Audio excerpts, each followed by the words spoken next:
Welcome back. એક breaking news મુંબઈથી કે જ્યાં એરપોર્ટ પર બે વિમાનોના પાંખિયા અથડાયા હોય તે મોટા સમાચાર આવ્યા છે. બંને વિમાનમાં યાત્રીઓ સુરક્ષિત છે તે હાલ સમાચાર આવ્યા.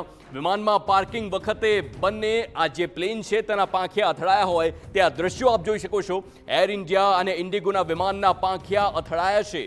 મુંબઈના છત્રપતિ શિવાજી મહારાજ આંતરરાષ્ટ્રીય વિમાન મથક પર એર ઇન્ડિયા અને ઇન્ડિગો એરલાઇન્સના એ બે વિમાનોની પાંખો અથડાતા ભારે હોબાળો મચી ગયો. આ ઘટના જમીન પર પાર્કિંગ દરમિયાન બની હતી. અહેવાલો અનુસાર એર ઇન્ડિયાનું વિમાન ટેકઓફ માટે પુશબેક પ્રક્રિયામાં હતું, જ્યારે ઇન્ડિગોનું વિમાન લેન્ડિંગ પછી ટેક્સી કરી રહ્યું હતું. આ સમયે બંને વિમાનોના પાંખિયા અથડાઈ ગયા. સૌથી અગત્યની વાત એ છે કે અકસ્માત સમયે બંને વિમાનોમાં મુસાફરો હાજર હતા. જોકે રાહતની વાત એ છે કે આ ઘટનામાં કોઈ મુસાફરો કે ક્રૂ મેમ્બર્સને કોઈ પણ ઈજા નથી થઈ. આ ઘટના બાદ સંબંધિત અધિકારીઓએ ઝડપથી કાર્યવાહી કરી બંને વિમાનોને ગ્રાઉન્ડેડ કર્યા અને મુસાફરોની સલામતી સુનિશ્ચિત કરી.